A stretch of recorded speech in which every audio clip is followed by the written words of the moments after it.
INkantolo inqume ukuthi ke isinqumo sokuthi kubhalwe kabusha amaphepha elesibili lezibalo nele-physical science asiphusile, ngakho ke kufanele sibukezwe futhi sichithwe.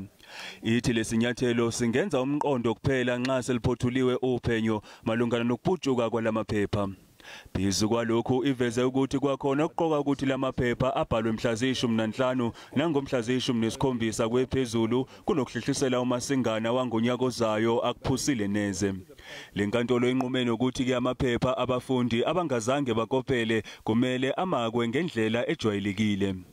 Inyunyana yothisha isathu isemukele isinqumo senkantolo yajobelela ngokuthi kuyoba kuhle uma Umalusi esitholile isifundo ngokuxhamazela. We welcome this particular decision, but also it's a lesson for Umalusi that they don't have to make irrational decisions. They don't have to make decisions on the basis of fear. They must always rely on logic, rely on reasonability, but also rely on hard evidence that they are supposed to be doing before they make an intimidating and threatening statement that they would not be releasing the results, because it is not about who is winning and who is losing here. It's about the interest of our learners in our country. Umalusi usamukele isinqumo senkantolo uthi okwamanje uzolawulwa imphumela yokumaka ukuqinisekisa ubuqotho bezivivinyo zikaMatric ka-2020.